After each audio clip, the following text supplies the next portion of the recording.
Rabbil Alamin. Pertama sekali saya mohon maaf banyak-banyak kerana saya datang lambat.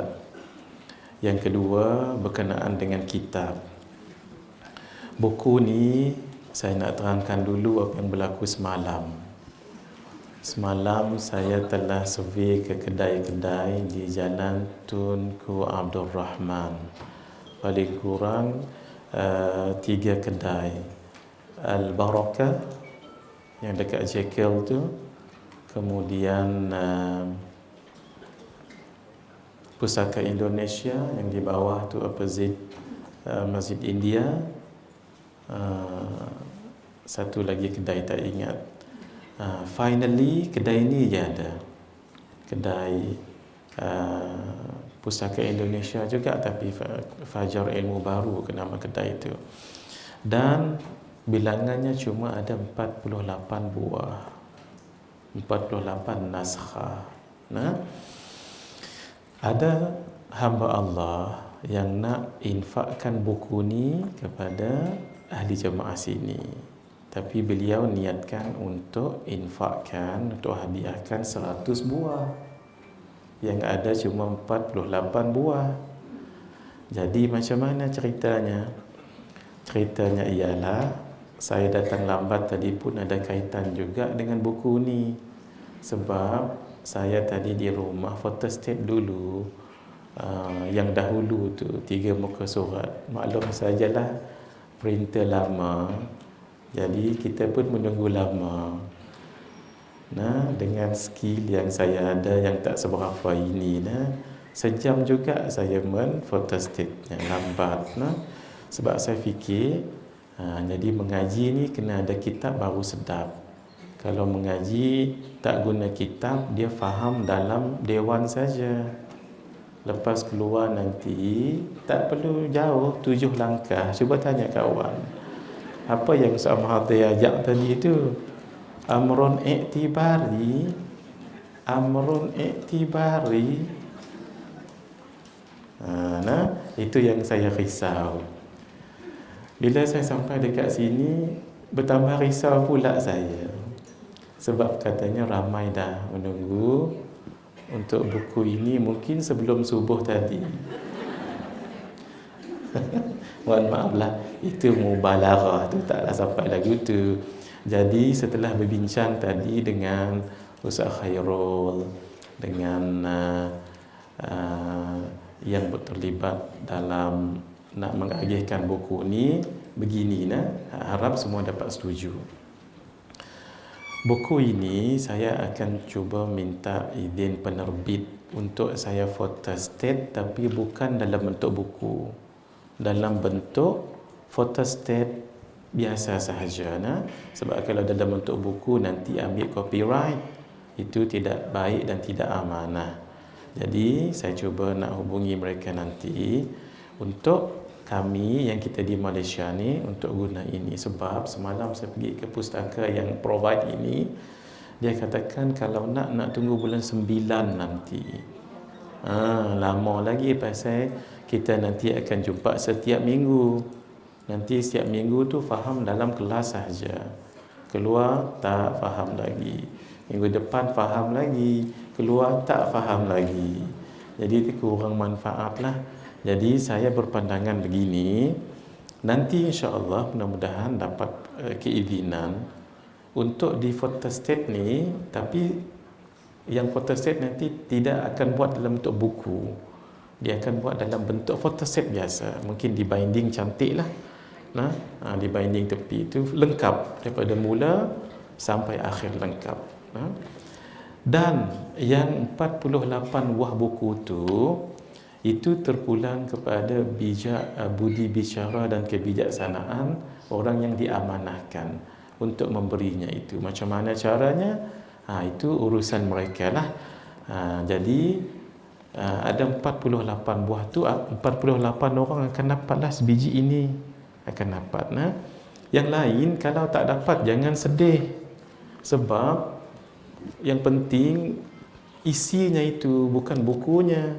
Sebab bukunya nanti akan dapat bulan 9 ataupun 10 ataupun 11. Dia sebut ni, dia sebut bukan saya. Kerana itu jangan risau. Jangan risau. Yang penting mengaji dengan saya sampai khatam, sampai tamat, dan ini agak mudah kita faham, tidak seperti yang dulu. Dan sabar menunggu. Mudah-mudahan dengan kita sabar menunggu tu, Allah tambah lagi kefahaman kita lebih daripada sebelum ini.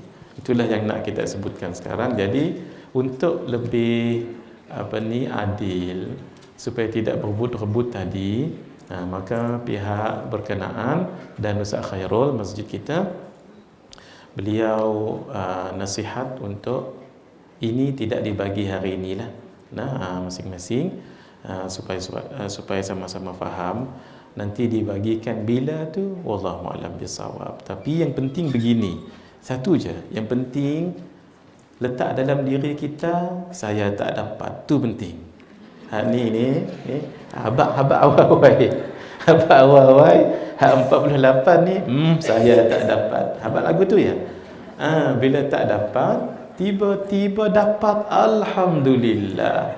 Dan tiba-tiba memang tak dapat, tak apa, memang saya tak dapat. Dia lagu tu supaya kita yang penting apa, kita boleh sama-sama mengaji isinya itu. Siapa tahu dengan ithar maksudnya kita memberikan priority kepada orang lain. Ini sifat orang muhajirin, wa yu'thiruna ala anfusihim walau kana bihim khasasah. Mereka itu mentakthir atas diri mereka, bersusah-susah atas diri mereka untuk orang lain, walau kana bihim khasasah, walaupun mereka itu akan merasa sedikit kepayahan, mungkin kekurangan, kerugian dan sebagainya. It's okay, asalkan orang lain.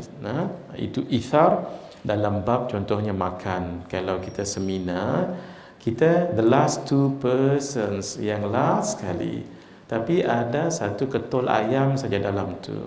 Jadi itharnya macam mana? Sepatutnya ayam tu milik kita, tapi tak apalah, saya ambil telur sahaja. Ayam tu bagi dengan kawan yang satu tu. Tu namanya ithar. Tapi dalam bab ibadah tak boleh. Dalam bab ibadah hukumnya makruh. Contoh, kita sudah berada di saf pertama ni muslimin, tiba-tiba ada kawan kita datang lambat, lalu kita replace, kita pergi ke saf kedua, dia naik saf yang pertama, ni makruh hukumnya. Sebab duduk di saf yang pertama itu pahalanya sangat besar sekali. Allah dah pilih kita, macam kita tak nak pula. Jadi ithar dalam bab ni tak boleh, tapi ithar dalam bab yang lain, especially keduniaan yang lain, sangat boleh dan digalakkan. Jadi mohon maaflah keseluruhannya. Yang kedua,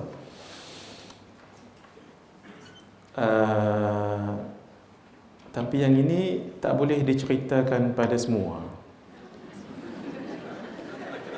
Tapi dah tercerita tadi kan. Ini live lagi ni.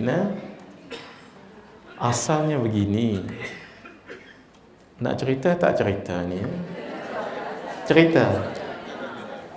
Masa dah berjalan. Asalnya, nak cerita ke aja?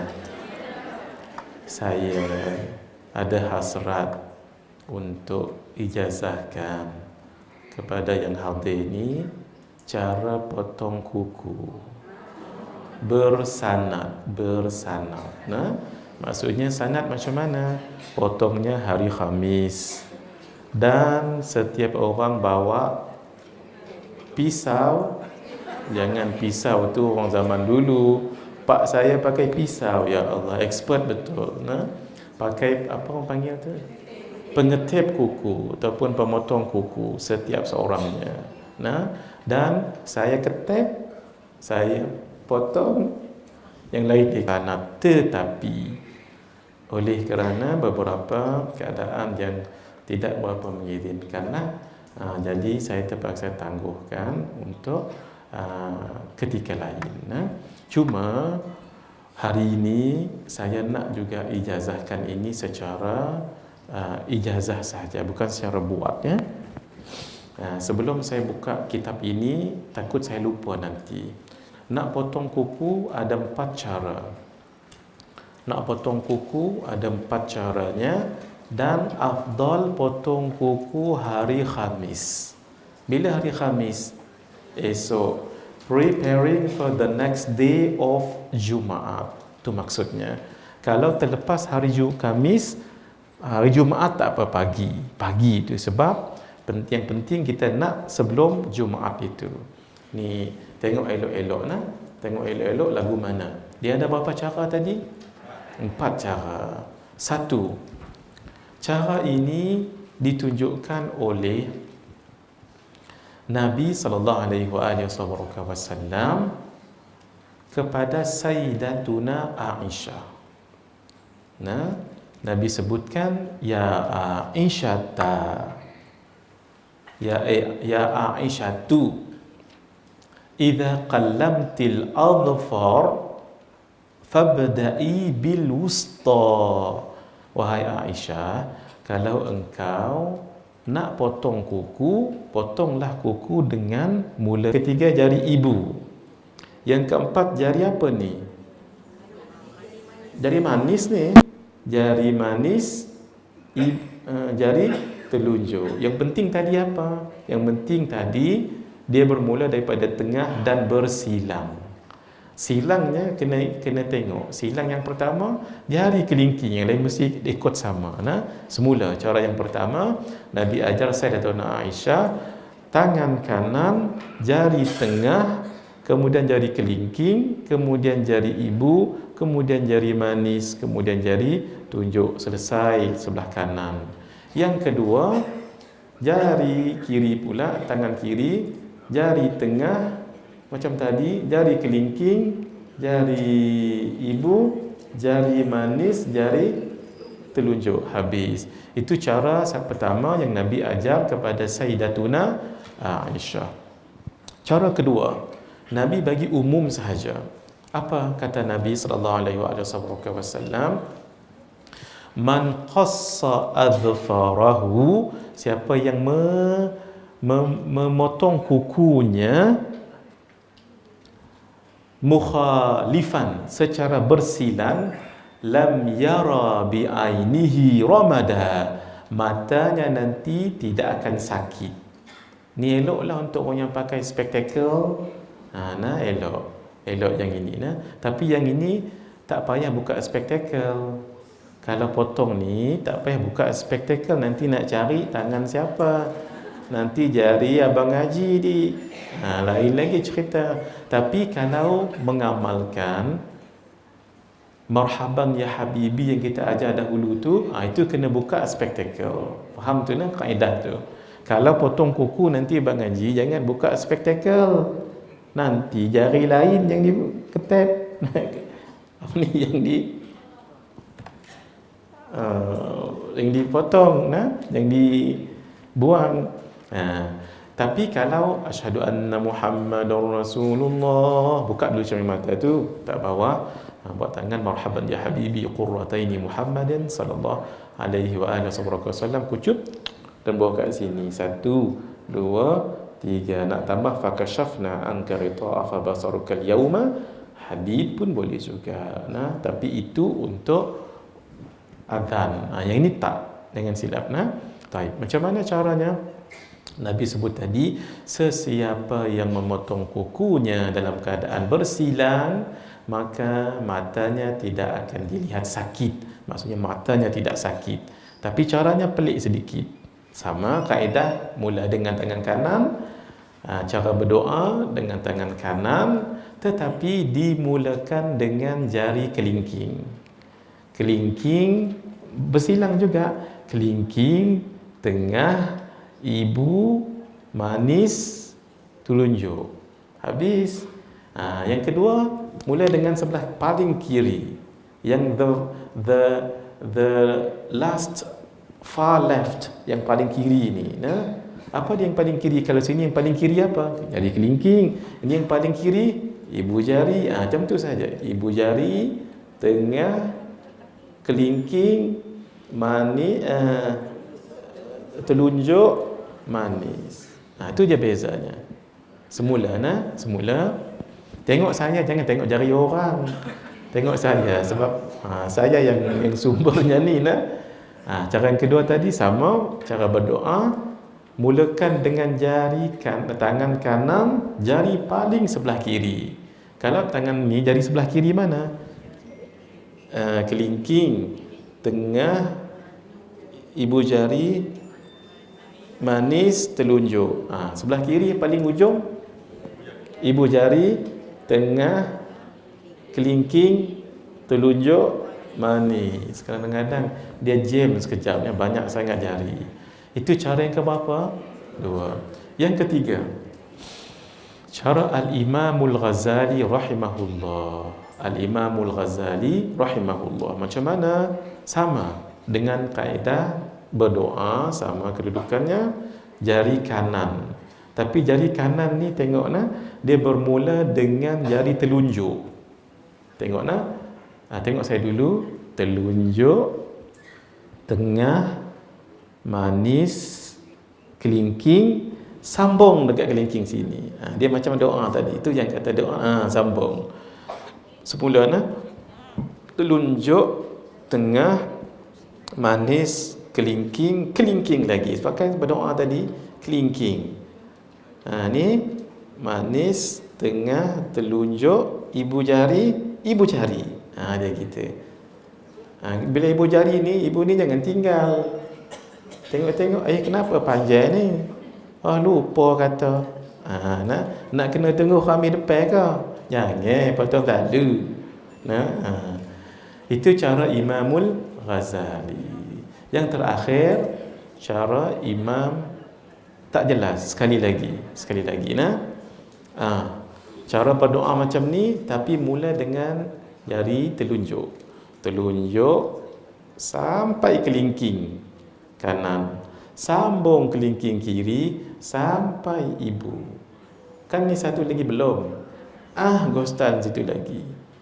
Habis ya. Itu cara Imam Al-Ghazali. Dia kena catat, kalau ingat-ingat nanti imam lain dibacanya tu. Yang terakhir Imamun Nawawi. Al-Imamul Bukhari meninggal tahun 505 Hijriyah. Sekarang Imam An-Nawawi. Imamun Nawawi seorang imam yang sangat besar namanya, dan beliau ini orang yang sangat barakah, yang pernah saya sebut dahulu cerita beliau dekat sini. Saya tunjuk kuku dulu baru cerita, takut lupa. Cara Imam Nawawi hampir sama dengan Imamul Bukhari. Cuma bezanya ialah beliau akan selesaikan dahulu urusan sebelah kanan, baru sebelah kiri. Macam mana? Caranya sama. Jari telunjuk, kemudian jari tengah, jari manis, jari kelingking dan ibu jari. Selesai kanan dulu. Barulah sebelah kiri bermula dari jari kelingking, tengah, manis, tengah. Sebut manis ingat kerima lalu. Sebut manis ni ingat puding kerima. Tengok Mak Ajah ingat puding kerima. Masya-Allah. Terima kasihlah. Makin hak tu saja kita ni. Itu siang malam. Kak Ajah buat saya rasa mungkin yang paling sedap dalam dunia sebenarnya. Sungguh. Ini bukan saja-saja, ini bukan nak suruh buat lagi, bukan. Bukan. Jangan silap faham ni. Memang saya ada rasa lah paling sedap dalam dunia lah. Masya Allah. Dengan loyang-loyang sekali dibagi. Itu mahal tu. Ni sungguh Kak Jan ni bukan sebarang tidak ya. Kemudian sampai kat mana tadi kita? Sini. Ini cerita kerima tak habis ni. Imam Nawawi tadi kan. Imam Nawawi telunjuk sampai jari kelingking, patah balik ibu jari. Kemudian barulah dekat jari kiri macam tadi, kelingking sampai ibu jari. Habis, itu saja. Taib. Saya ulang baliklah supaya tahqiq apa yang didhabit tadi, tahqiq buatlah mana-mana 4 cara ini. Tapi kalau saya sendiri, saya menggemari cara yang pertama itu. Dan cara yang pertama itulah yang kami dapat ijazah daripada guru kami, bersanad, sambung. Tapi yang itu kemudianlah kita buat, tapi bukan di masjid ni lah, tempat lain. Saya ulang balik, kaedah untuk yang tangan ialah dengan cara keadaan berdoa. Cara yang pertama, daripada tangan kanan, mulakan jari kelingking, kemudian jari tengah, jari ibu, jari manis. Mana? Sayyidatuna Aisyah. Sayyidatuna Aisyah dulu. Saya yang dapat ijazah daripada guru saya ni, yang nombor 2 tadi tu. Jadi supaya jangan keliru, saya patah balik.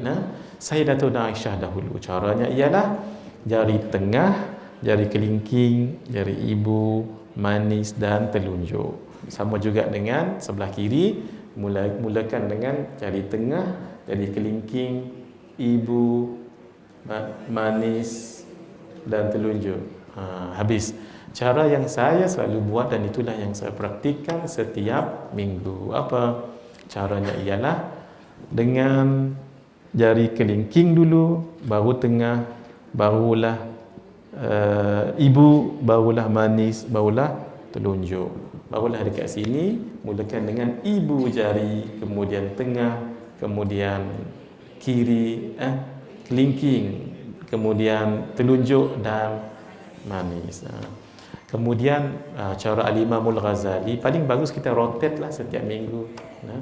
Cara Imam Ghazali ialah dengan macam biasa, jari telunjuk sampai ke kelingking, sambung kelingking kiri sampai ibu jari, patah balik ibu jari kanan. Cara Imam Nawawi bermula dengan jari telunjuk sebelah kanan sampai kelingkingnya dan terus habiskan ibu jari itu. Kemudian barulah sambung kelingking sampai ke ibu jari. Itu 4 cara. Jangan sebarang. Dan memotongnya paling sunnah hari Khamis. Kalau tak sempat hari Khamis, hari Jumaat. Hari lain boleh juga, tapi kurang eloklah kita ikut hadis satu, yang kedua ikut panduan ulama. Supaya yang kita buat ini ada barakahnya. Tambah lagi yang saya riwayatkan 4 ini, walaupun saya dapat riwayat hadis musalsal cara yang kedua, tapi cara 4 ini semua saya dapat daripada guru saya. Jadi siapa yang dengar saya hari ini, sama ada duduk sini ataupun dengar live sekarang ini, saya ijazahkan juga cara 4 tadi untuk digunakan. Tuan-tuan sebut, kami terima ijazah. Yang dengar saya live tu pun sebut juga. Apa? Tak dengarlah dia sebut. Minggu lepas saya bicarakan tentang kitab ini. Baru satu perkataan saya syarahkan minggu lepas. Ingat tak? Amantu. Panjang saya tulis kat sini. Alhamdulillah, Kak Hajah pun dah selesai buat. Ingatlah elok-elok. Saya ulang balik. Siapa yang ada ini, kongsi-kongsi dulu supaya kita dapat panjang sikit baca hari ini. Siapa yang ada, yang tak ada, dengar dulu. Minggu depan insya-Allah saya sebenarnya tak sempat nak scan tadi sebab minggu lepas scanner saya ada problem sikit ya. Minggu ni tadi tak sempat. Dia sebenarnya saya akan scan ini, saya akan scan dan saya akan tayangkan dekat sini. Bismillahirrahmanirrahim, supaya kita baca panjang sikit hari ini. Masalah iman dan macam-macamnya. Masalah ni bukan problem, bukan. Masalah ni apa yang nak dibincangkan. Mas'alatun maksudnya perkara yang ditanya ataupun perkara yang dipersoalkan ataupun perkara yang dibincangkan, tu maksudnya mas'alatun. Bukan masalah ni problem, bukan. Pengertian iman. Idza qila laka, apabila ditanya kepada anda, mal iman, Apakah iman itu? Apa iman itu? Fal jawabu, maka jawabnya. Kenapa tidak disebut thummal jawabu? Kenapa disebut fal jawabu?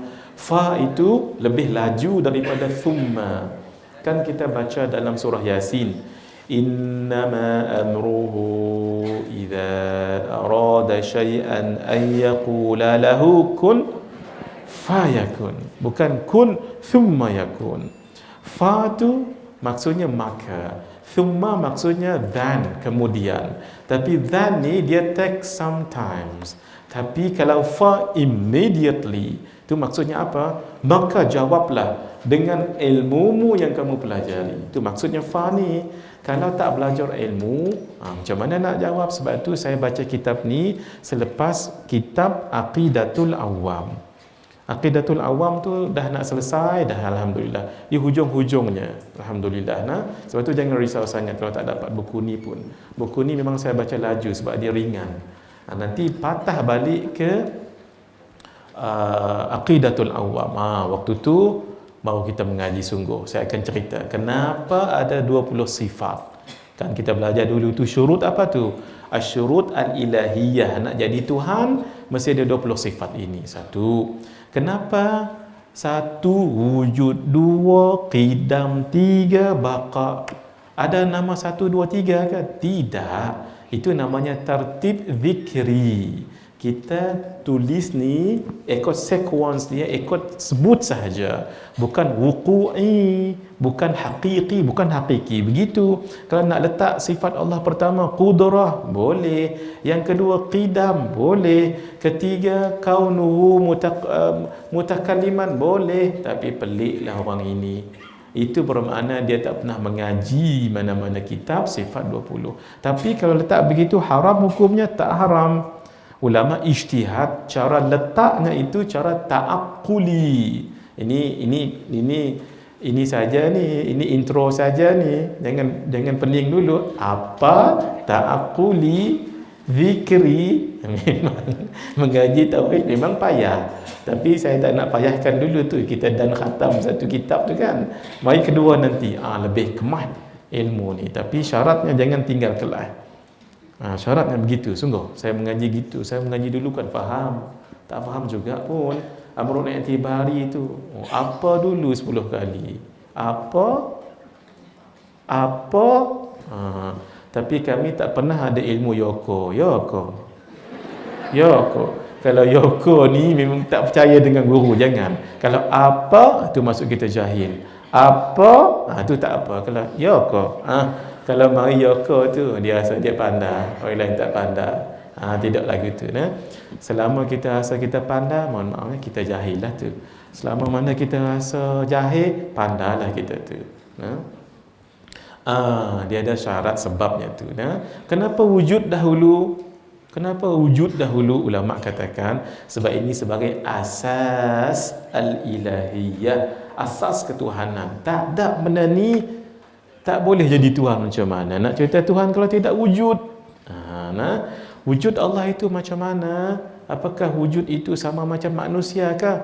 Tidak. Ingat tak 5 penglima hak mai lepas itu? Ingat tak? Apa nama penglima tu? Salbiyah. Apa dia? Menidakkan sifat yang tidak layak bagi zat Allah dan sifat Allah. Kalau orang katakan Allah tu ada macam kita ke? Dulu tak ada, baru ada. Tak, kata qidam. Sebab Allah ada. Qadim. Qidam tu maksudnya dahulu Allah tanpa tak ada. Kalau lagu tu adanya Allah akan perish ke nanti? Akan binasa ke nanti? Tak. Siapa yang jawab tak tu? Baqa. Sebab everlasting. Lepas baqa apa? Adanya Allah itu serupa dengan manusia ke? Dijawab tidak. Siapa penglima tu? Mukhalafatuhu ta'ala. Kenapa tidak kita bicarakan kitab sifat ma'ani dulu? Ingat tak dulu saya sebut kalau cerita tentang Allah ni, sifat sebenar-benar daripada Allah sifat apa? Ma'ani itu saja. Ma'ani ada berapa? 7 ni sambil-sambil ulang-ulang ni. Sambil-sambil puasa 6. Sama-sama ingat balik Yang puasa lah, yang tak puasa tu tak puasa lah. Jangan lupalah kita berapa bulan ini, 22, tinggal 8 hari ke 7 hari lagi. Jangan sayang sangat-sangat. Sebab apa? Nak dapat pahala puasa setahun tu bukan senang. Nak tunggu tahun depan pula. Tahun depan pun serupa. Tak apa, open house mari. Tak apa, sate mari. Kalau sate tak apa lagi. Kalau puding kerima, tak ada apa. Nah, kenapa didahulukan salbiyah daripada ma'ani itu? Kenapa? Nanti kita cerita nanti panjang. Sebab namanya tahliyah.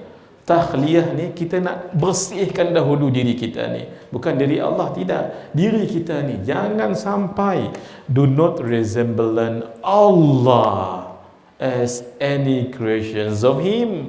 Jangan. Sebab kita bersihkan dahulu. Sebab itu nak duduk di rumah baru ke, rumah second hand lama ke, ataupun third hand, bukan terus duduk macam tu. Macam mana? Bersihkan dahulu rumah tu. Lepas tu nak letak furniture, nak letak apa decoration pun tak apa, sebab dah dibersihkan. Sama juga komputer tu, nak install program software lain, hendaklah dahulu di virus, jangan diletak virus, antivirus kan dia. Macam itulah. Nak bagi nasi biryani dengan anak, pinggan itu bersihkan dahulu, bersihkan. Nak letak banyak boleh, sikit pun tak apa, tak nak letak pun tak apa. Sebab nak letak puding lagi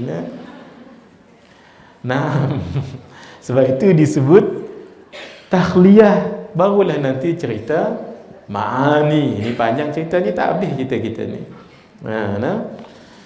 Fal jawab, maka jawabnya amantu billah, aku beriman kepada Allah. As simple as that? No, it has to do with how many levels of understanding yang kita belajar dahulu. Kalau kata I am very certain, I believe in Allah, macam mana? Very certain. Yang kata certain tu, dia mesti out of the rooms of what? Jahil. Jahil apa bawah tu? Jahil murakkab, jahil basit, kemudian illusion. Apa nama illusion tu? Waham, kemudian syak, kemudian dhan. Semua ni dibuang. I believe in God, Allah 100%. Tu namanya apa? Yaqin, very certain. Itu barulah kita boleh cerita bab iman, bab tauhid, bab usuluddin, bab akidah. Kalau tak yakin 100%, your iman is invalidate your iman, tak boleh.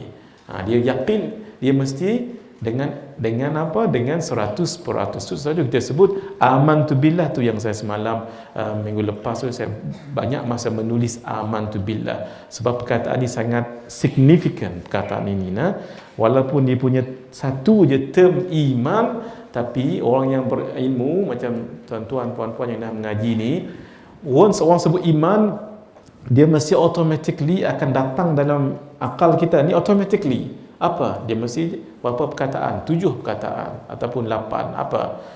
Apa dia? Bila sebut yakin, dia mesti bukan jahil murakkab, bukan jahil basit, bukan syak, bukan waham, bukan syak, bukan dhan. Dia mesti yakin. And that yakin could be in 3 levels. Dan apa? The first one is ilmul yaqin. Yang kedua ainul yaqin. Yang ketiga haqqul yaqin. Kalau dah kemah, itu beza kita dengan orang. Kita mesti yakin pada Allah, dia mari lagu tu. Kalau orang yang tak mengaji lagi, kita mesti yakin dengan Allah. Yakin tu percaya ke? Ada ke lagi kalau tebakan dia tu. Tu selesai wa malaikatihi, tu betulkan sikit tersilap tu. Billahi wa malaikatihi, para malaikatnya. Kita dah cerita panjang dulu. Wa kutubihi, dan kitab-kitabnya. Kitab-kitab yang diturunkan kepada Nabi dan Rasul bukan hanya 4. Sebahagian ulama katakan lebih daripada itu, tapi kita tak tahu. Yang kita yakin adalah 4 itu. Dan termasuk juga suhuf-suhuf. Suhuf-suhuf ni apa? Lembaran lembaran. Kena yakin juga walaupun kita taklah tahu keseluruhannya, tapi kita yakin. Now those kitabs ataupun books were revealed by Allah. Nah, habis wa rusulihi, dan rasul-rasulnya. Bermakna bila sebut rasul-rasulnya ni berapa? Ramailah, banyaklah. Berapa semuanya? 313. Ada yang katakan 314, ada 315. 3 tu je, jangan tambah-tambah lagi. Ada kata 316, tu kita lain tu. Itu kita sendiri buat tu. Khilaf ulama 3 saja. 313, 314, 315. Itulah Nabi Muhammad tu mim, ha, mim, dal. Mim yang pertama tu kalau dipecah mim. Macam mana aja mim? Mim ya mim. Ha, ha alif, ha. Mim yang ketiga mim ya mim, dal, dal alif lam. Setiap huruf tu ada nombor dia. Tu namanya hisabul jummal. Kalau dicampur semua nombor tu, bilangannya nanti jadi 314.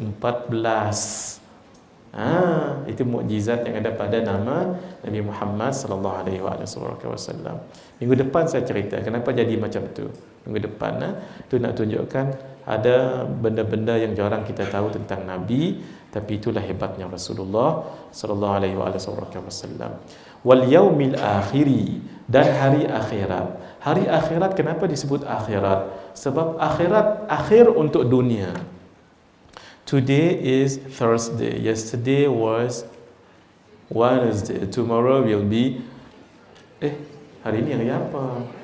Wednesday, lupa Today is Wednesday. Yesterday was Tuesday. Tomorrow will be Thursday. Kalau hari kiamat, there will be no tomorrow. Sebab the last day is now. Itu disebut hari akhirat. Hari akhirat, hari akhir. Hari akhir untuk dunia. The next day untuk hari akhirat dah. Bukan lagi untuk sekarang dunia. Satu, ulama katakan. Yang kedua, kenapa disebut hari akhirat? Sebab bila berlaku hari kiamat, tak ada malam. Sepanjang-panjangnya adalah hari. Tidak ada malam. Sepanjang-panjangnya hari. Gambarannya nanti bila turun akan Dajjal. Dajjal turun. Hari pertama Dajjal turun tu, panjangnya itu 1000 hari. Tak ada malam-malam. Panjangnya itu 1000 hari. Sampai sahabat tanya, ya Rasulullah, lagu mana nak solat? Lagu mana nak puasa? Kan 1000 hari tu berapa bulan tu? Berapa tahun tu? Satu tahun 360 orang mengaji approximately berapa tahun? 3 tahun. Kan dalam 3 tahun tu mesti ada puasa. So, sahabat tanya, ya Rasul, macam mana nak puasa? Nabi katakan takdir maksudnya ikutlah masa yang agak-agak yang kamu, macam mana hitungan hari itu. Solat pun begitu juga. Macam mana nak solat maghrib tak keluar matahari, macam mana? Agak-agak sampai tara tu. Sebab itu disebut yaumul akhir. Nanti kita panjang lagi cerita ni, baru muka surat pertama. Wal qadri khairihi wa syarrihi minallahi ta'ala. Dan takdir yang baik dan buruk datang daripada Allah. Allah telah takdirkan dunia ini dengan takdirnya, juga seluruh alam ini dengan takdirnya 50,000 tahun before the creation of the universe, in the skies, and what are between both of them. 50,000 tahun. Ini disebut dalam hadis Sahih Muslim. Inna Allaha kataba maqadiral khalaiqa. Ada yang baca khalaiqi sebab ini mamnu' min as-sarfi. Masajida khalaiqa 50 alfa sanah qabla khalqis samawati wal ard wa ma bainahuma. Sesungguhnya Allah telah menjadikan tak menjadikan menulis takdir. Yang menulis takdir itu apa? Bukan Allah, tapi ada satu makhluk namanya apa? Qalam, pen tu. Di satu makhluk Allah perintahkan tulis, lalu qalam pun menulis. Ingat tak kilometriko zaman dulu tu? iklan kilometriko, jangan dibayang-bayang gambar lagu tu, jangan. Tapi Allah perintahkan dia menulis pula dekat satu tempat namanya lauh. Lauh tu adalah seperti whiteboard. Ni mudah-mudah je ni saya sebut perkataan ni bagi nampak. Seperti whiteboard besar. Nah, oleh kerana ia terjaga, sebab itu disebut mahfuz, sebab itu disebut lauh mahfuz. Asalnya mahfuz, asalnya lauh. Lauh ni macam tempat macam papan putih. Jangan dibayang-bayang papan putih, jangan lagu tu nah, supaya dekat, supaya jangan kita diawang-awang apa. Jangan lagu tu nah. Ditulislah, bergeraklah dia, bergerak takdir saya macam mana, dilahirkan saya macam mana, siapa yang melahirkan saya. Semua dah ditulis tu sebelum kejadian langit dan bumi. Ya Allah, itu yang kita nanti belajar ta'alluq saluhi qadim, ta'alluq tanjizil hadith kemudian qabdah. Nanti kita panjanglah tu. Habis.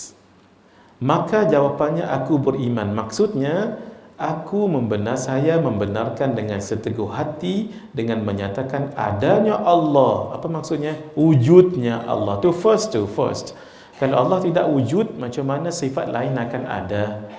Mustahil berbicara tentang sifat kalau tidak ada zat yang wujud. Kalau saya berbicara tentang buku, itu warnanya sedemikian, muka suratnya sedemikian. Ada ke buku tu? Buku tu sebenarnya dalam fikiran saya je. Sungguh tak tu? Sungguh. Tapi sungguh dia tu ada ke tak? Tak ada. Lagu tu nah. Adanya Allah, para malaikatnya. Orang Melayu kita sebut malaikat, tapi sebenarnya malaikat. Macam Aisyah, sebenarnya Aisyah. Tapi jangan pula dah biasa sebut Aisyah, apa khabar Aisyah. Mentang-mentang mengaji Qatrul Ghaib, tak apa, teruskan sajalah. Macam insya-Allah yang dulu pernah dibincangkan orang agak hangat sekejap dulu.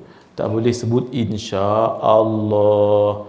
Sebab ada penceramah katakan siapa sebut insya-Allah itu maksudnya menjadikan Allah. Walhal uruf dalam masyarakat Melayu kita ni, bila kita sebut insya-Allah bukan insya-Allahi, tapi insya-Allahu. Tak nampak lagi tu, saya tahu tu. Tulis sedikit lah. Ini dah kita cerita dahulu ni. Sallallahu Muhammad.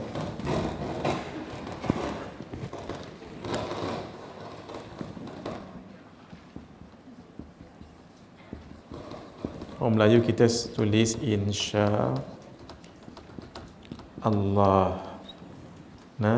Kemudian bila berlaku dalam viral internet tu, semua takut. Jadinya berubah jadi macam ni. Insya, ada macam ni pula, Allah. Atau insya Allah.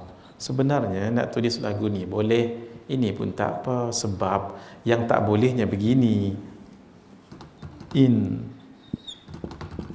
Insya'a Allahu, ataupun insya'a boleh. Kalau nak baca mansub, nak baca marfu' boleh insya'allahu. Hi dia mesti i. I ni apa? Ini dia menjadi mudhafun ilaih. Ini yang tak boleh. Sebab insya' tu menjadikan, menciptakan. Allah tu yang dicipta. Hak tu yang tak boleh. Tapi dalam uruf kita Malaysia ni, kita tak bukan maksudkan itu. Kita maksudkan ini. Sebab tu jangan bimbang lagi ya.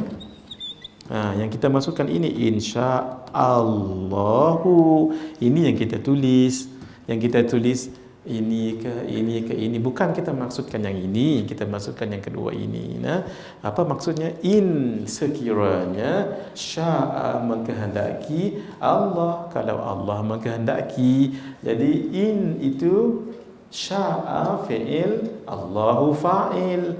Ini mudhafun ilaih. Dia mengaji bahasa Arab lah. Nah, ini mudhaf pun yang ni yang tak boleh. Tapi selama-lama di Malaysia ni yang saya tahulah, tak ada lah kita cerita bab ni. Kita cerita yang ini. Jadi benda yang kecil-kecil macam ni jangan membingungkan masyarakat. Allahumma salli ala Muhammad. Memang dia ada kaitan dengan akidah, tapi bukan kita cerita yang itu. Nah, sama juga kalau cerita tentang Allah tidak bertempat, ada dua maksud. Yang kita sebut qiyamuhu binafsihi ni, qiyamuhu binafsihi terjemah biasanya apa? Ada kelas lepas ni ke aja? Tak ada. Saya ambil masa 10 minit lagi boleh? Boleh nak? Mohon maaf ya. Kalau ada nak jumpa Bang Haji kat luar tu silakanlah. Kalau ada nak apa-apa nak. Tadi minggu depan saya nak sambung sedikit yang dulu solat yang saya tak habis dulu, baru saya teringat. Kita sembahyang dulu tak habis sembahyang dulu tu. Batal sembahyang dulu sebab tak habis. Baru duduk antara dua sujud terus berhenti yang itu kan. Jadi sembahyang tu tadi tak habis. Jadi saya nak sambung sikit minggu depan ini. Yang dah beli buku tu bawalah buku praktikal solat sempurna tu. Kalau yang belum, pasalnya ada yang jual kat luar tu, belilah dahulu nah. Saya nak habiskan slide saya yang 200 lebih tu. Hari tu habis 100 lebih sahaja. Dan orang tu duduk antara dua sujud, masa pun tamat. Jadi sembahyang dia tu tak khatam lagi. Lama dah tu, sebulan dia duduk kat situ nah.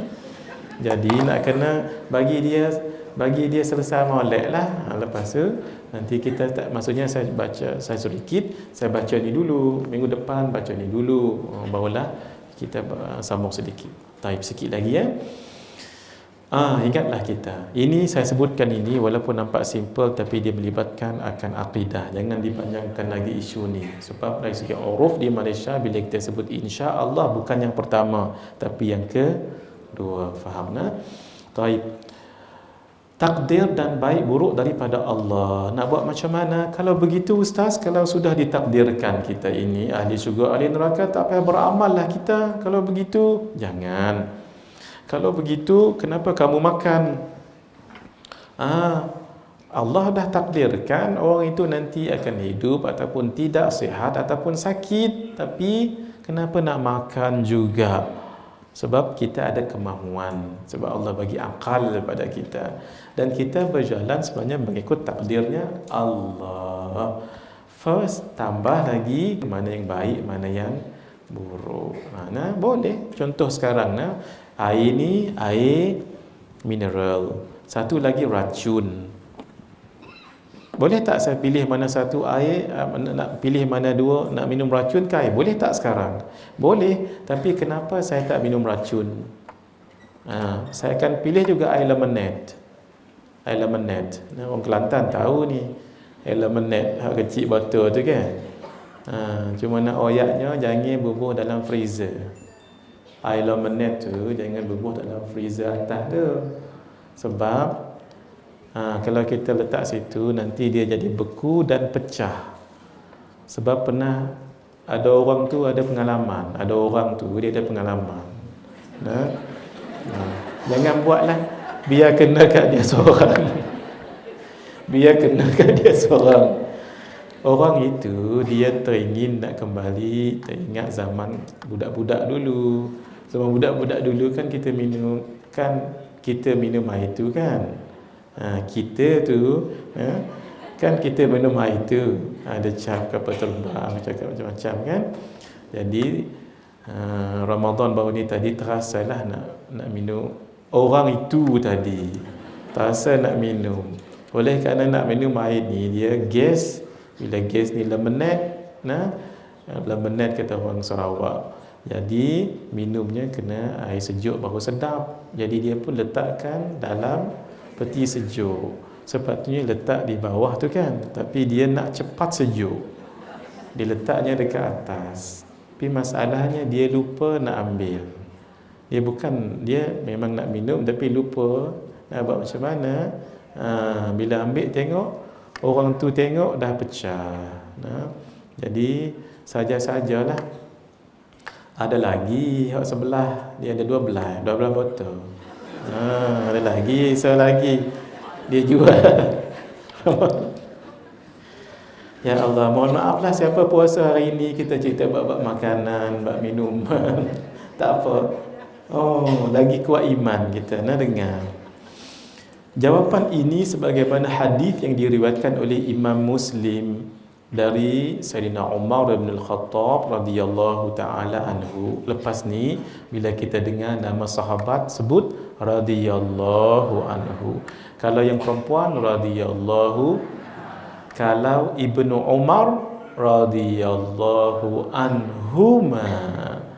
Kalau Ibnu Abbas sama radhiyallahu anhuma. Kenapa huma tu maksudnya dua? Mudah-mudahan Allah merahmati Ibnu Abbas dan bapaknya. Siapa bapaknya? Abbas. Mudah aja, Ibnu Abbas. Pak dia Abbas. Macam saya kata ini adalah Ibnu Jul. Ni Ibnu Jul, bukan Ustaz Muhadir. Orang sebelah kata bukan Ibnu Jul, bukan Ustaz Muhadir. Pimai tentulah. Sebab Ibnu Jul anak kepada Tuan Haji Jul. Siapa namanya? Muhadir. Tak ada beza macam dua orang ni gocor berkelahi. Buwe, jangan tahu, jangan buwe, jangan. Betul tahu. Tahu deh. Tahu jangan buwe, jangan tahu. Tak habis-habis. Sama je lah artinya. Jadi kalau dengar nama Nabi sallallahu alaihi wasallam itu sangat dituntut. Kalau nama Allah Subhanahu wa taala. Ingat ni, sebab benda-benda lagu ni sambil-sambil kita cerita lagu ni amal lah. Sebab apa? Dapat pahalanya. Tetapi kalau sebut nama Allah tak sebut Subhanahu wa taala, sebut nama sahabat tak sebut radhiyallahu anhu, tidak dicela. Maksudnya tidak berdosa. Tapi kalau disebut nama Nabi tak sebut sallallahu alaihi wasallam, orang ini dipanggil orang yang bakhil. Orang yang bakhil. Sekali Sayyidatuna Aisyah tengah menjahit, tiba-tiba padamlah, habislah minyak. Kerana zaman dahulu nak nyalakan lampu, minyak tu ada, habis minyak, padamlah lampu, cari-cari jarum tak jumpa. Tiba-tiba Nabi datang bawa lilin. Ada satu lilin Nabi bawa. Keluarlah cahaya lilin, tetapi cahaya muka Nabi lebih terang daripada cahaya lilin. Masya Allah. Sampai Sayyidatuna Aisyah mengatakan, ma adwa'a wajhuka ya Rasulullah. Wahai Rasulullah, betapa indah, bergemilang cahayanya wajahmu. Lalu Nabi katakan, al-wailu liman lam yarani yaumal qiyamah. Al-wail ni nak kawil lah, maksudnya rugi besar orang yang tak dapat lihat wajahku di hari kiamat. Terkejut Aisyah, ya Rasulullah, wajah yang sebegini gemilang bercahaya pun ada orang kata tak boleh tengok. Nabi kata, ya ada. Siapa? Alladhi idza dzukirtu indah falam yusalli alayya. Orang yang ketika namaku disebut di sisinya tidak mahu dia bersolawat ke atasku. Sallallahu alaihi wasallam. Nama Nabi ada berapa? Banyak. Yang paling banyak setakat ini yang saya jumpa tu dalam kitab Al-Barakat Al-Makkiyah fi Salawatin Nabawiyah Maulana Musa Al-Bazi Ar-Ruhani. Beliau susun 800 nama Nabi. Jadi kalau orang kata Taha, kita pun sallallahu alaihi wasallam. Sebab tu nama Nabi tu Yasin sallallahu. Jangan wal Quranil Hakim. Itu tahulah, hafal, orang tu pun hafal. Gitu Dari Jibril alaihi salam yang terakhir, kalau anda ambil dari riwayat Imam Bukhari, adalah daripada Abu Hurairah. Juga daripada hadis Jibril alaihi salam, kita baca hadis ni, kita berhenti an Abi Hurairah radhiyallahu anhu qala kana an-nabiyyu sallallahu alaihi wa alihi wasallam barizan yawman lin-nas fa atahu rajulun faqala mal iman qala an tu'mina billahi wa malaikatihi wa biliqaihi wa birusulihi wa tu'mina bil ba'thi. Daripada Abu Hurairah radhiyallahu taala anhu, dia berkata, Abu Hurairah ni duduk dekat mana? Dekat veranda tu, dekat sufah tu kan. Apa yang Nabi makan tu yang dia makan. Pernah dia pengsan, tengah berjalan ni pengsan, dilihat oleh Sayyidina Abu Bakar. Kenapa? Beliau dah berapa bulan tak makan. Bermakna kalau beliau tak makan, Nabi pun tak makan juga. Ya Allah, Akbar. Tetapi beliau ini oleh kerana beliau tak ada bisnes, tak sibuk macam orang lain tu, yang beliau boleh menghafal banyak hadis. Cuma beliau tak boleh menulis. Yang boleh menulisnya siapa? Sayyiduna Ibnu Umar. Beliau katakan, kalaulah tidak kerana Ibnu Umar itu pandai menulis, nescaya hadisku lebih banyak daripada hadis beliau.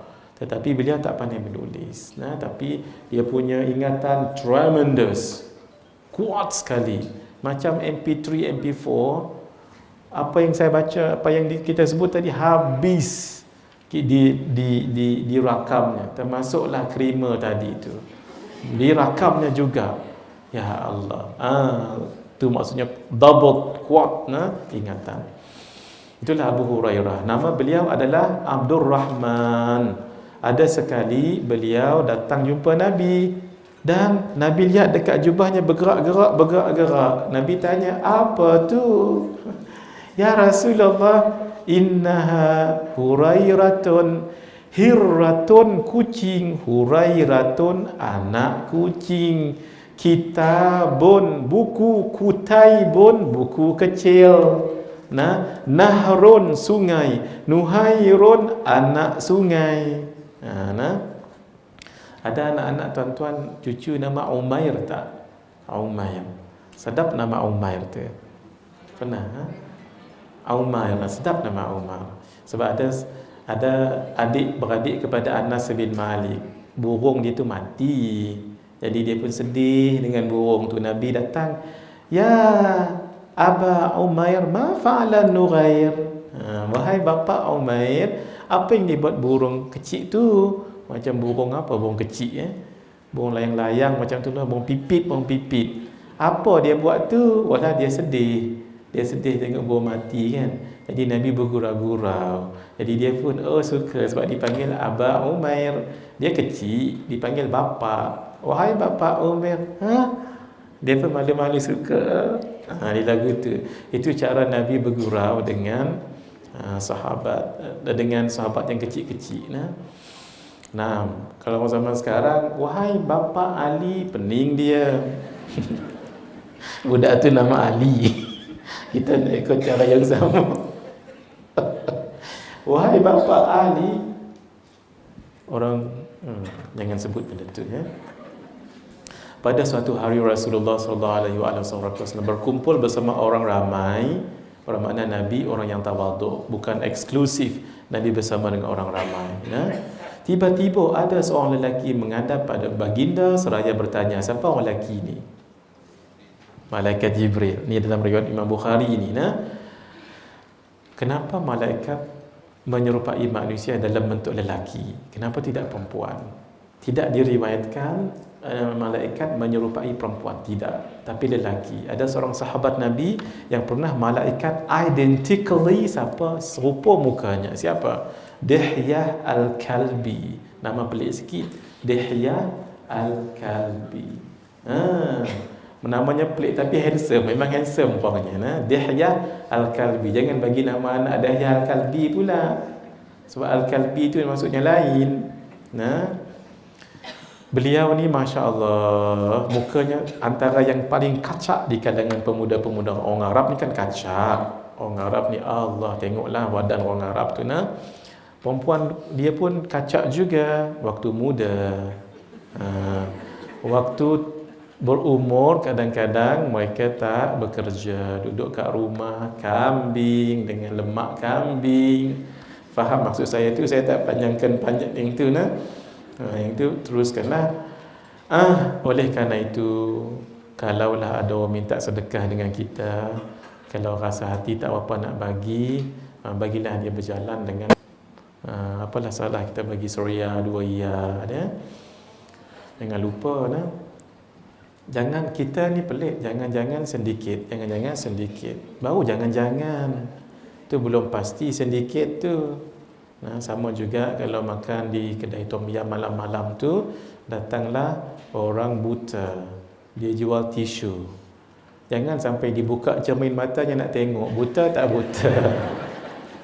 Janganlah. Kalaupun dia memang tak buta, ya Allah, RM1 2 banding dengan ikan siakap ataupun kembung 3 rasa tu, 4 rasa sekalipun, dengan kailan ikan masin, tak ada apanya. Nah, dengan air kedondong, jangan lupa. Apakah iman itu, kata orang lelaki tadi tu? Dia suka lelaki ni dalam riwayat yang lain, apa dia? Kana bayadu thiyab, bajunya sangat putih. Wa sawadu sya'ar, rambutnya sangat hitam. La yura alaihi atharus safar, dia tak pernah pun kami nampak kesan-kesan perjalanan. Wala ya'rifu minna ahad, kita tak kenal pun. Lagu tu nak jaga-jaga. Kalau orang main tepi kita tu nampak segak, elok, handsome, tak pernah tengok. Nah, jangan-jangan malaikat. Jangan-jangan malaikat. Rupanya nazir masjid. Tak apalah, kita berjaga-jaga. Nah. Baginda menjawab, iman ialah kepercayaan kepada Allah, malaikatnya, maksudnya dannya, dan pertemuan dengannya hari akhirat nanti, para rasulnya, dan hari kebangkitan, iaitu hari kiamat. Penting sebenarnya ulama Yaman, mereka katakan rukun agama itu ada 4. Ini yang terakhir. Rukun agama ada berapa? Kalau orang tanya kita, rukun sembahyang 13, rukun iman 6, rukun Islam 5. Kalau rukun agama,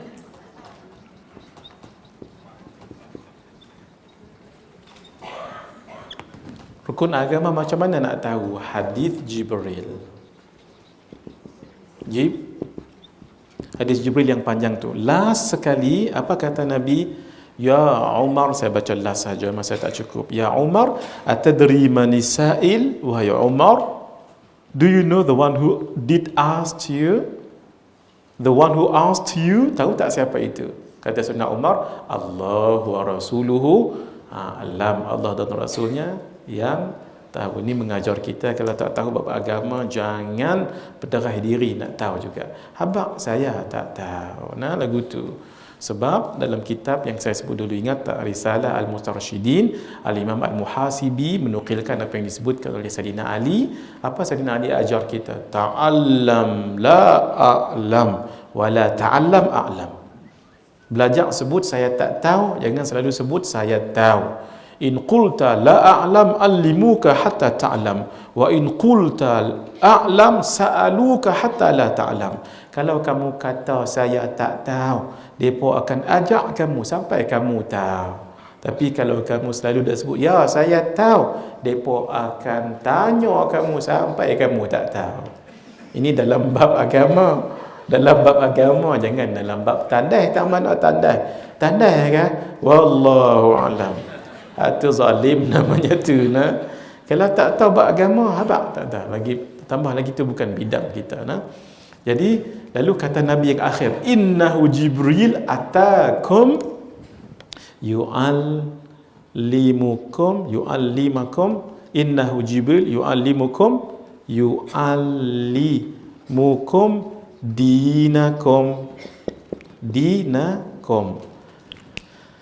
Oleh kerana perkataan din, sesungguhnya dia hak mai tadi adalah malaikat Jibril. Dia mai yu'allimukum dinakum, to teach you your religion. Sebab itu ulama katakan, rupanya yang diajar oleh malaikat Jibril tadi adalah agama. Sedangkan malaikat Jibril tadi mengajar berapa perkara? Kebanyakan ulama mengatakan 3 perkara. 3 perkara itu apa?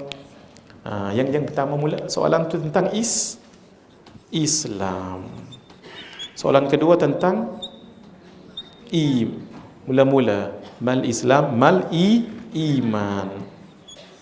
Barulah mal ihsan. Inilah kata ulama, Ini adalah rukun agama, ada 3 rukun agama. 3 rukun agama. Mengikut apa? Jumhur ulama. Jumhur maksudnya majority ulama. Majority ulama. Tapi ada ulama di Yaman, mereka memilih jadi 4, especially dekat Yaman.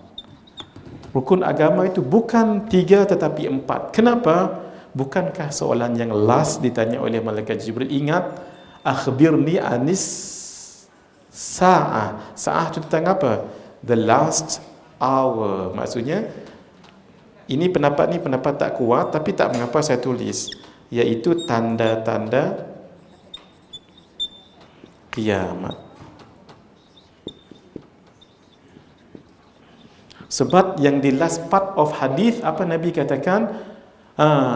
Akhbirni anis sa'ah, qala mal mas'ulu anha bi'a'lama minas sa'il, qala fa akhbirni an amaratiha.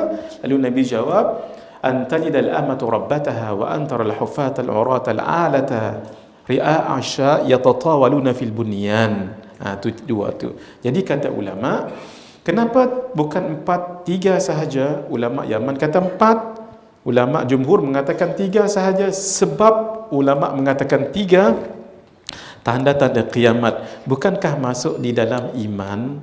Kan kita rukun iman tu ada beriman pada hari kiamat. Jadi ini hafal elok. Oleh kerana itu, lihat sama-sama hadirin, tengok yang saya nak kaitkan di sini. Cuba tengok 3 ini. Apa itu Islam yang Nabi sebutkan dalam hadis tadi? Nabi katakan apa? An tashhada an la ilaha illallah wa anna Muhammadan Rasulullah wa tuqimas salah wa tu'tiyaz zakah wa tasuma ramadana wa tahujjal baita in istata'ta ilaihi sabila. 5 ni, solat, zakat, puasa, haji, syahadah. Apa nama ilmu nak belajar ilmu tu? Nak tahu benda tu tadi, apa nama ilmu tu? Ilmu fiqh, betul. Ilmu fiqh. Nak tahu tentang an tu'mina billahi wa malaikatihi wa kutubihi wa rusulihi wal yaumil akhir wa tu'mina bil qadri khairihi wa syarrihi. Nak tahu every single pillars of iman. Apa nama ilmu tu? Ilmu tauhid. Ataupun nama lain aqidah, ataupun nama lain usuluddin, ataupun nama lain tak ada nama lain dah. Ilmu kalam pun boleh jugalah, tapi 3 ni yang masyhur. Taib, nak tahu tentang ihsan. Apa maksud ihsan? The feeling of being observed by Allah at all the times. An ta'budallah ka'annaka tarahu fa in lam tarahu wa in lam tarahu fa innahu yara fa in lam tarahu fa innahu yaraka. Kamu menyembah Allah as you see God. If you cannot see God, memang definitely, but Allah sees you at all the times. Tu maksudnya apa? Ihsan. Macam mana nak belajar rasa feeling? Bila rasa feeling tu ni mesti merasa. Ilmu nak rasa ilmu apa? Risau saya mak ajah jawab sebab mereka selalu rasa makanan. Ilmu nak rasa tu nama ilmu apa? Tasawuf.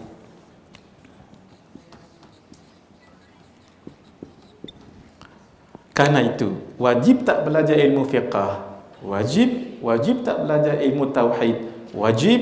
Begitu juga wajiblah belajar ilmu tasawuf. Dalam arti kata ilmu akhlak. Ilmu akhlak. Akhlak itulah tasawuf. Akhlak itulah tasawuf. Kalau orang ada tariqat lebih bagus lagi. Tapi ada orang tak ada tariqat tapi akhlaknya bagus, itu maksudnya tasawufnya lebih tinggi. Tapi kalau orang combination antara dua tu sangat bagus sekali. Di sinilah letaknya apa? Di sinilah letaknya kesepaduan ilmu itu. Kerana itu, ini pesan guru saya, Syekh Ahmad Fahmi Zamzam Al-Banjari An-Nadawi Al-Maliki. Sebab itu kata beliau, dan ini juga dipesan oleh guru saya Syekh Ahmad Ridawuddin. Beliau kata surau, masjid, ma'had ke sekolah ke, meriah macam mana pun dengan pengajian agama, Kalau tak ada tiga ilmu ni masih rasa lopong. Dia mesti ada guru yang mengajar ilmu fiqh. Satu lagi ilmu tauhid. Tauhid mesti sifat 20 dan ilmu tasawuf baru lengkap. Lepas tu nak mengajar kekeluargaan, parenting, nak mengajar hadis, tafsir, whatever, mengajarlah itu. Tapi tiga ini, ini namanya ilmu yang bersepadu. Kenapa perlu tasawuf? Untuk memantapkan fiqh. Pentingnya tasawuf ini kepada akidah dulu, untuk lebih yakin. Apa pentingnya tasawuf itu pada fiqh? Untuk lebih mantap. Penting ni, ni penting, ni kaitan. Sebab itu mesti kita belajar ilmu tasawuf. Kita dah tahu dah Allah wujud, qidam, baqa, mukhalafatuhu ta'ala wali sampai 20, sampai ta'alluq kita tahu. Tapi kenapa buat maksiat lagi?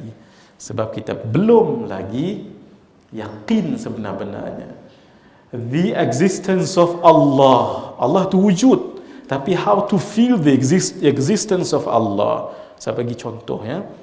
Kalau kita ditengok CCTV ni sentiasa, berani tak kita nak buat tak elok conteng meja masjid ke, main-main mikrofon, hello, berani tak? Tak berani. Sebab saat lagi adalah pegawai masjid datang, hang buat apa? Saya dah tengok dah times. Kita dah belajar tadi, berkuasanya Allah. Kita tahu ini semua Allah punya kerja, punya bekas. Nanti cerita panjang. Fiqh, bila kita solat, kita tahu sembahyang subuh 2 rakaat, usalli kita tahu, macam mana rukun kita tahu. Tapi kalau tak ada tasawuf, tak sedar. Dia rasa macam lopong, kerah lah gitu.